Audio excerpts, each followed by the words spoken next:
Yo, what is good, everybody? It is your boy Golden Falls, Golden What Ifs, whatever you want to call me, and I am back. This is a brand new What If Deku had a godly telekinesis quirk, and this is part 1 of 2. So as always, if you guys enjoy, please show some love, leave a like, leave a sub, and leave a comment down below. I have not done that intro in quite a while.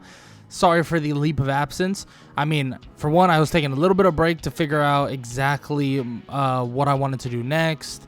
And I still have a little bit of figuring some things out to do, but I still, for the most part, know I'm going to try my best to get into doing some Demon Slayer stuff, maybe in a quicker fashion or a more like straightforward fashion. But we will see. I don't want to rant too much about that, but I am back and I have plans for the future.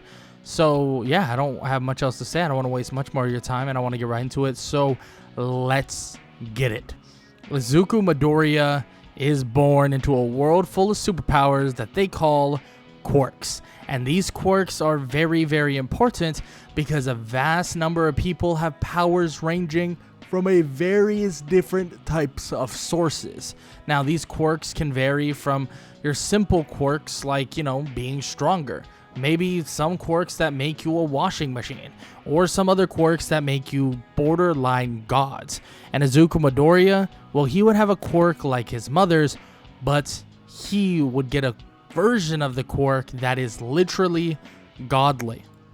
And this type of quirk would blow so many people's minds, and even blow the mind of Izuku Midoriya, because at the age of 4, they would tell him that he has a quirk just like his mother's, and they would have no idea how truly strong it is until, well, he leaves, heads off, goes home, and starts living his normal life, and he begins to utilize his quirk. And when he starts utilizing his quirk is when things start to change, because they start realizing, or Inko starts realizing, that his quirk is insanely powerful, to the point where it puts her quirk to shame, and it might just put many others to shame as well.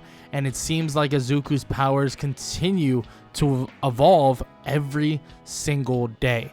From being able to move items with his telekinesis, it started with a small little kind of a cubic-like item, to literal sofas, to then he can now move a car, to now moving basically something like a tree that's rooted in the ground. I mean, he continues to push the boundaries of what he can do, and there's really no limit to what he's seeing. And well, one day when he's trying to figure things out, he thinks to himself, he wants to try and really figure out his powers. He wants to test them.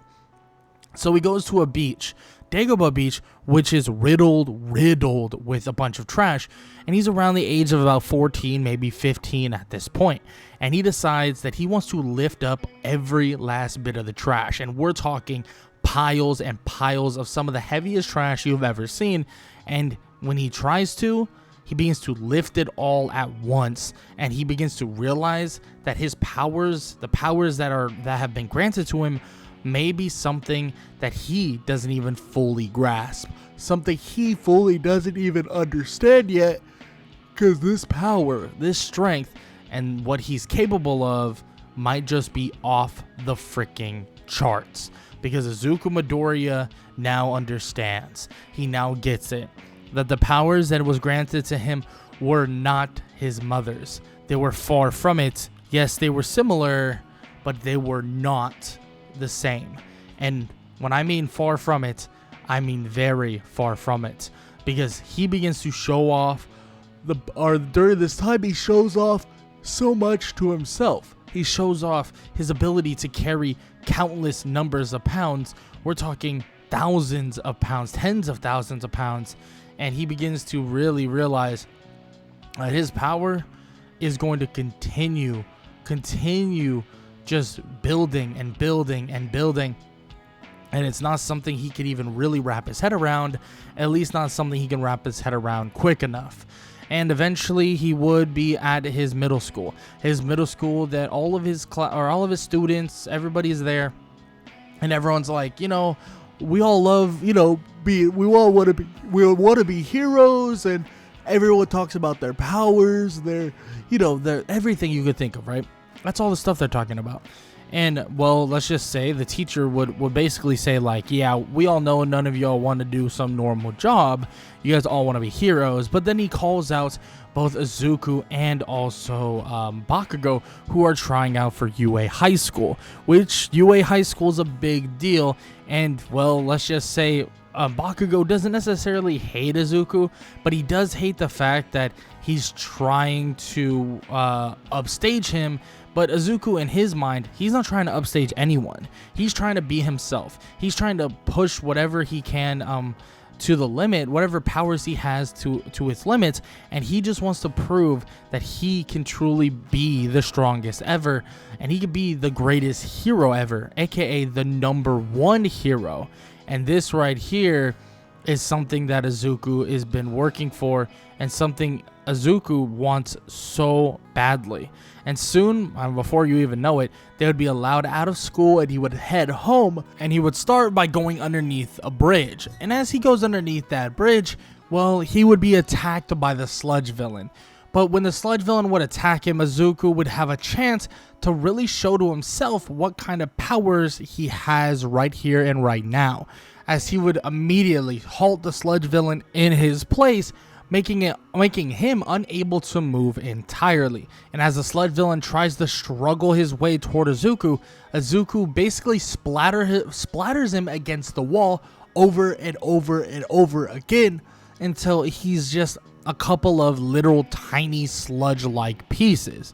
And Izuku would basically be thinking that whatever that thing was, he's glad he was prepared for it, because, well, those things, or some things, could have gone really wrong. But before you know it, someone would show up, and that someone would be All Might.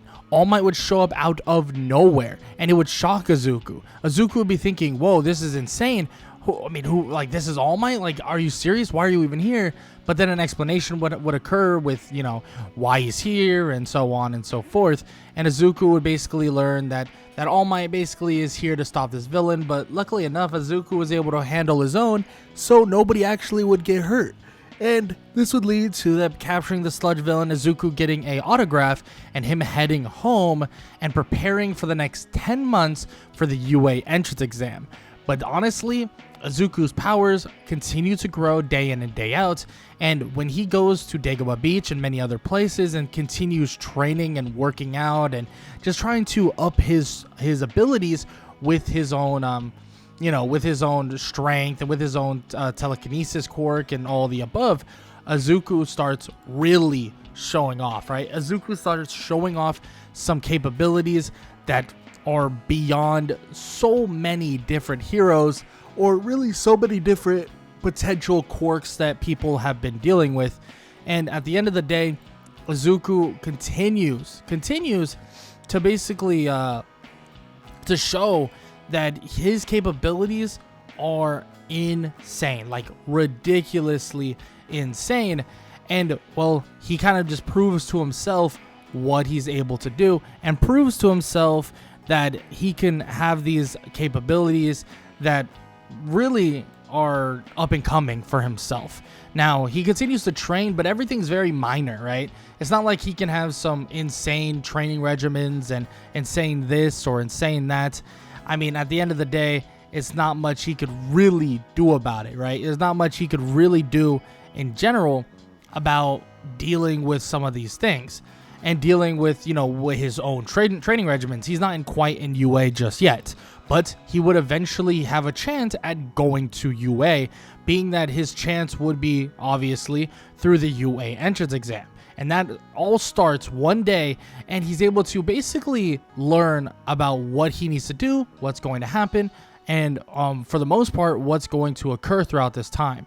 And for starters, they have a written portion, right? The written portion of the exam is very straightforward, very basic, and it's kind of like, obvious what's going to happen, and kind of like everything that's going to happen And kind of everything that's going to happen is very basic, but Izuku has his eyes set on that written portion, and as he finishes the written portion of said exam, he then is preparing himself for the practical. But the practical portion is when he starts showing off what he can do, because he begins immediately by raising up a ton of these robots, raising them up, and then immediately slamming them straight to the ground, obliterating them, absolutely destroying countless numbers of robots. And everybody stands there in complete and utter shock at the potential that this kid is showing and the potential that he has in general. And it continues to blow people's minds as he continues destroying robot after robot,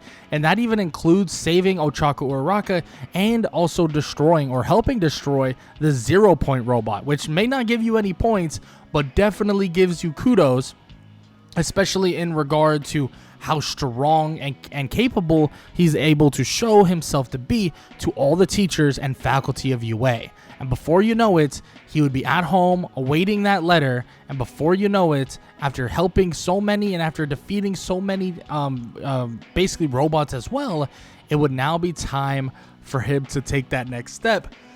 And that next step, well, is obviously to go into Class 1A. And he would go into Class 1A as the #1 student. And the #1 student, aka Izuku Midoriya, would be prepared to really give his absolute best. And the first day of UA, he's going to have a chance at showing why he's that #1 student during a quirk assessment test. This quirk assessment test, it's pretty basic, right? We have the ball, like a ball throw. We have, who's faster or like sprint speed. We have many others different physical attributes, and Izuku's quirk, well, is blessed for those regards. Well, for starters, when he throws the ball, I mean, he throws that thing through the atmosphere.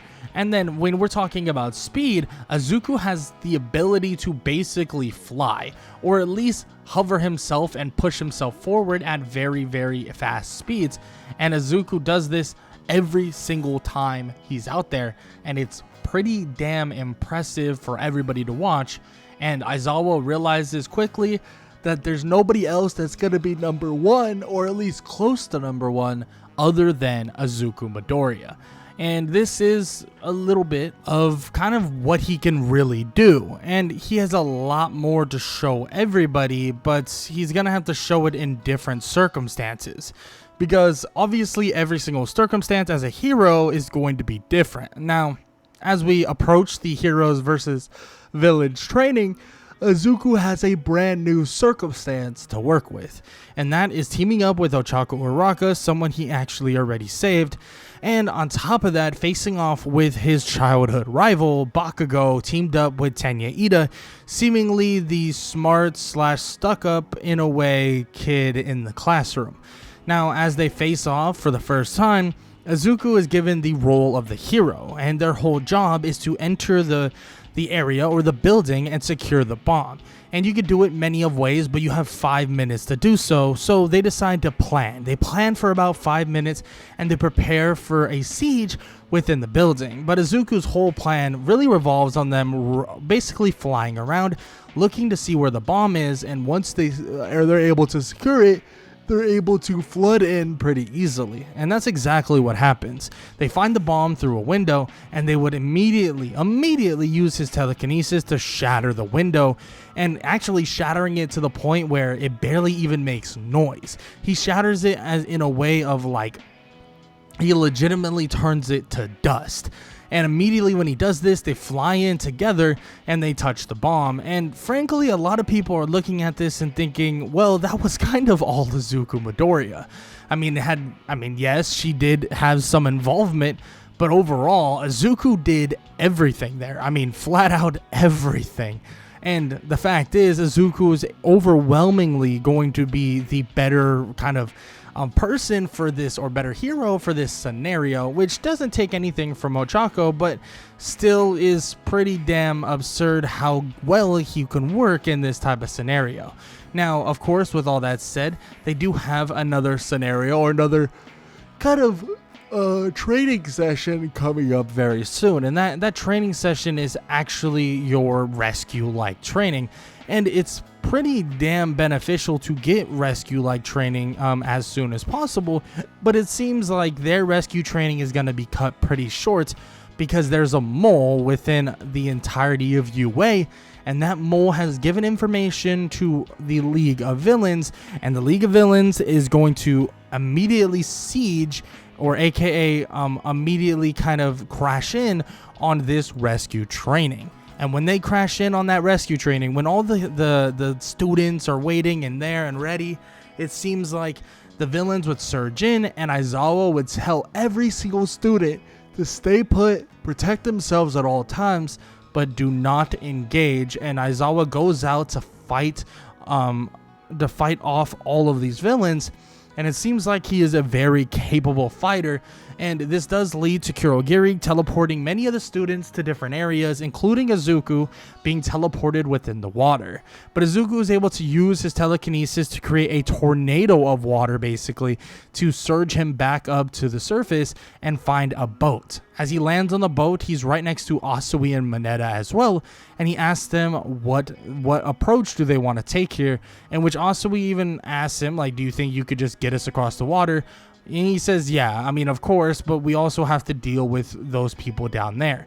In which he says that he thinks he has a bit of an idea, in which he tells them to hold on. In which he immediately uses his telekinesis to just kind of turn this this lake of some sorts into an underneath like tornado or like a hurricane, and it begins to immediately suck in all of these villains, making it so they're trapped entirely, and they're smacking their heads against each other and smacking each other as they're just getting thrown around within the water. As this happens, they were able to jump over the area of the lake and basically get to the other side, and slowly but surely work their way to the other students. And as Izuku is helping out and you know, doing his thing, he helps out with a lot of the students that are like at least nearby, and he tries to even help Aizawa from afar.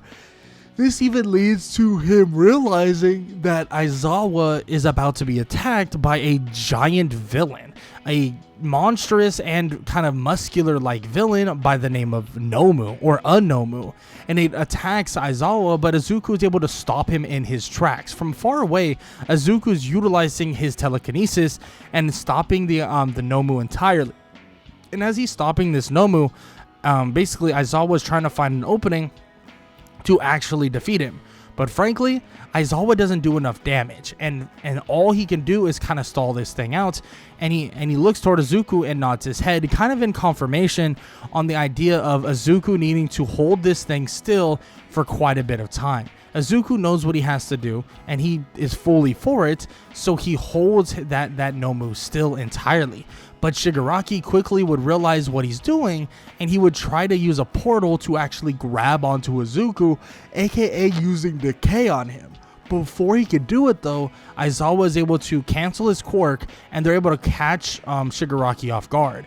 Izuku would let up on the Nomu a little bit and drag Shigaraki toward them, making it so that he's completely out of place, and making it so Kurogiri has to basically try his best to save him. But this would also get Kurogiri caught in a bad situation, leading to All Might arriving, and All Might immediately on the fight against the Nomu, going head to head with the Nomu in like as much as possible, leading to Shigaraki and Kurogiri being detained for the moment, or at least for the most part being detained, and giving Izuku the chance to freeze the Nomu once again, making the Nomu struggle entirely with movement with the telekinesis, allowing All Might to land blow after blow and do considerable damage, leading to the Nomu being defeated, and Shigaraki and Kurogiri would be held in place by not only Aizawa's kind of scarf, but also Izuku's telekinesis. And as all this would end, and basically the fight for the USJ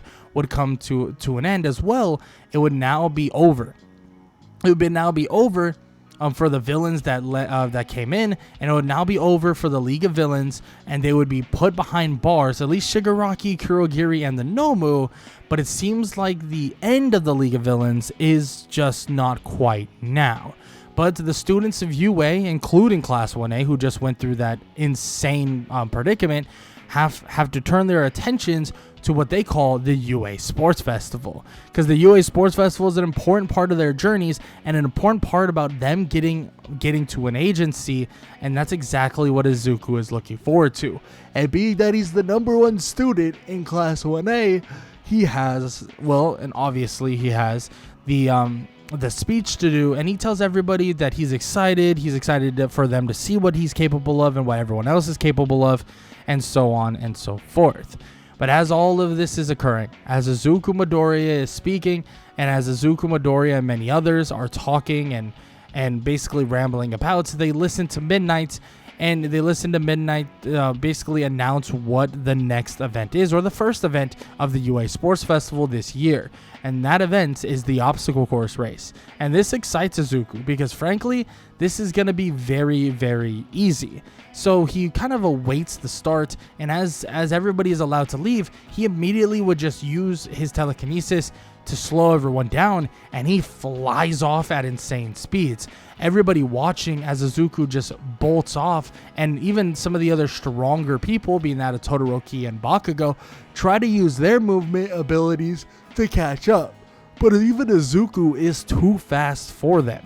Izuku's ability to fly, or kind of utilize his telekinesis to ensue a bit of flight itself, it seems like flat out they're unable to truly keep up, and unable to really keep up with Izuku's speed, leading to them being basically left in the dust, and Izuku to getting #1 in the obstacle course race without a shadow of a doubt. But we know what happens when you get #1, because when you get #1, you get that 10 million point headband. And when you have that headband, you have a target on your back for the cavalry battle. But he does team up with Tokiyami, Mei Hatsume, and Ochaku Uraka, and this leads him to having a pretty easy time facing off with many others, because not only can he fly around with his team, he could also just flat out stop anybody who tries to grab their headbands with his telekinesis, and he continues to do that over and over and over again until it is all said and done, until it is over, and until it is done for the cavalry battle of the UA Sports Festival. And obviously they still have many other fights to go on, and we have the 1 versus 1s about to happen, and Izuku's first matchup is against Hitoshi Shinso. And Shinso's an interesting one, especially because Shinso's powers allows basically anybody to fall under some sort of mind control, as long as you basically respond to a question that is being asked, or respond to a question that is being asked in general from him.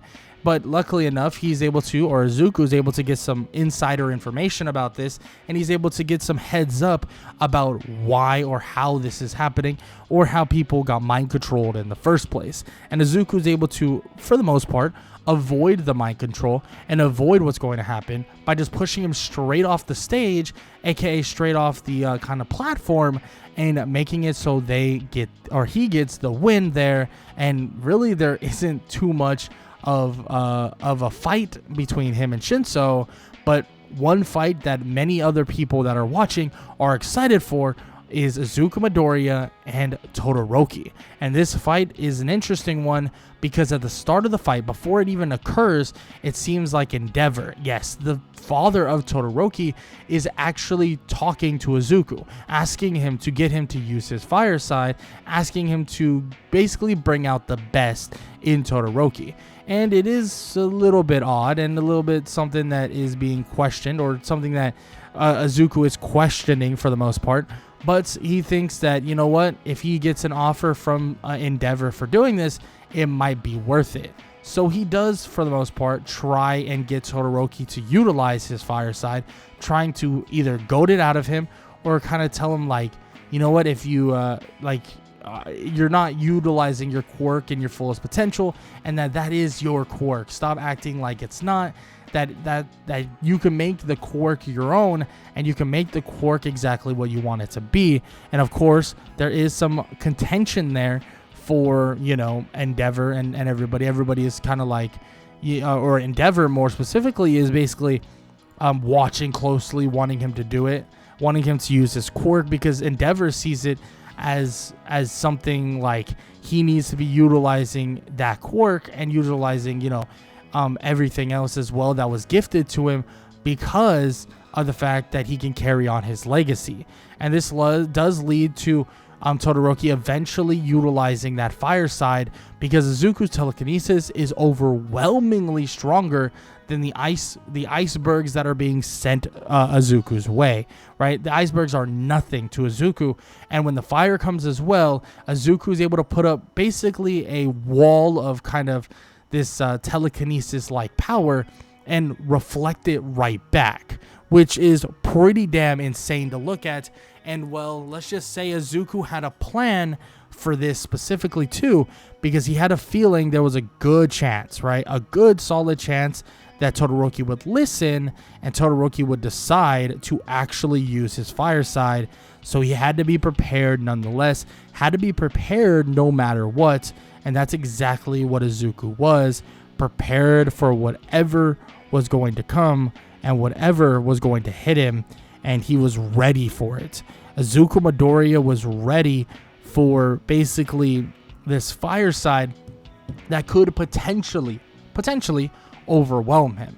And he's able to reflect it right back at Todoroki, leading to a big kind of blast of ice and fire, knocking Todoroki straight off the stage.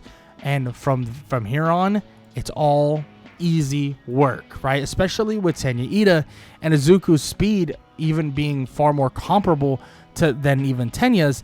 It seems like Izuku's speed overwhelms Tenya Ida, and he's able to even get the jump on him, leading to a fight 1 versus 1 with his childhood quote-unquote best friend, aka childhood rival, Katsuki freaking Bakugo. And this is something Izuku has been waiting for, something that Izuku has been preparing for, a chance to take down Bakugo and a chance to wipe that dumb smirk off his face once again, because he was the #1 student once, and he's going to prove why he's still the #1 student, even against Bakugo.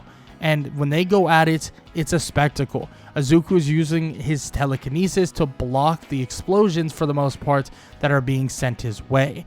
But on top of that, he's flying around right next to Bakugo, and they're flying, clashing over and over and over again. But all Izuku is waiting for is one mistake. Izuku lands a punch to his gut, sending him flying toward a wall, and Bakugo tries to recover, but Izuku's already standing right above him, punching him straight toward the ground and immediately slamming him toward the ground. But then he realizes Izuku puts a kind of wall of telekinesis, stopping him from hitting the ground, and Izuku, or basically Bakugo, realizes he wants to be basically defeated, or Izuku wants to defeat Bakugo without a ring out. And Izuku begins to absolutely put the pressure on Bakugo and absolutely beat the hell out of him. And he begins to just basically encapsulate him in kind of like a telekinesis-like room, smacking him against wall after wall after wall, and then eventually pinning him straight against the ground and basically pressing his body to the ground more and more, leading to eventually a knockout win for Izuku Midoriya. And frankly, it was kind of like asserting dominance over the fact that between Izuku and Bakugo, there was a big gap in powers. There was a big gap in strength and a big gap in who truly is better. And that right there is a scary, scary thing, because Izuku just showed once again that he is so much better than Bakugo.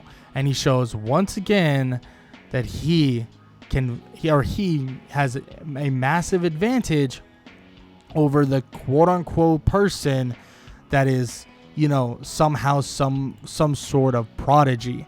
And Izuku shows that prodigy or not cannot stand up to the powers that he portrays and cannot stand up to the powers that he can truly utilize. But with all that said, Izuku Midoriya defeats Bakugo and becomes, well, the very top and the #1 in the UA Sports Festival. and this gets him plenty of calls. I mean, you're talking plenty of calls, call after call, and person after person. I mean, you're gonna see quite a bit of people calling him up, and also, you know, wanting to basically get him to basically join them as soon as possible. But there's one place that he already decided on choosing, and that is the agency of Endeavor, because he knew that Endeavor owed him one, and he knew that going to one of the best heroes in the world would only benefit him. So that's exactly what he's going to do. He goes off to work with Endeavor, and it's definitely not what he expected it to be, because at the end of the day, it definitely was a little bit counterproductive, because Endeavor just refused to work with him, right? He didn't want to work with him. He didn't want to do this. He didn't want to do that. But Izuku made it clear that he basically, like, he better work with him, or basically it's going to look really bad on Endeavor. And Endeavor, you know, reluctantly gives him some words of wisdom here and there. And then eventually he decides, you know what? Fine. Let's go out and go on a patrol. Let's go to Hosu City and see what we can find over there. And in doing this, it does give everybody here, especially Todoroki, an opportunity to see what they can do, and an opportunity that basically all of them have been waiting for. And Izuku, well, he takes this opportunity to its fullest degree, because he's out there and he helps a ton of people with an attack of many different Nomus that are currently attacking. And with the help of Izuku, the cleanup is so easy. It's so simple. And eventually him and Todoroki would even come across, well, the one and only Tenya Ida being attacked by the Hero Killer. But Izuku is able to stop the Hero Killer's attack and his kind of barrage of attacks that he's going to ensue on very, very quickly, because of his ability to actually halt people in their place, stop them entirely. And Izuku right then and there is able to hold still the Hero Killer, allowing Todoroki to have multiple attacks, like tons of attacks, to eventually stop the Hero Killer and basically injure him enough to where the Hero Killer could no longer attack them, and the Hero Killer could no longer do a single thing to actually stop these two from saving their friend.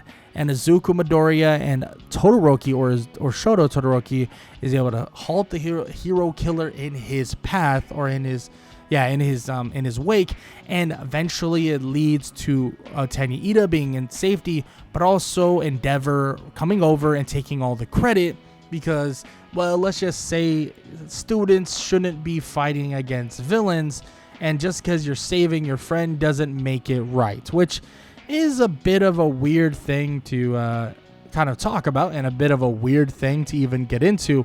But at the end of the day, rules are rules and laws are laws, and Izuku Midoriya has to give up all the credit to Endeavor, and it just makes it so Endeavor is even more kind of up there in terms of what he could do, and he's even more up there in terms of what people think about him. And that right there, yes, is pretty damn annoying, but the reality that they're going to have to live in, at least for now.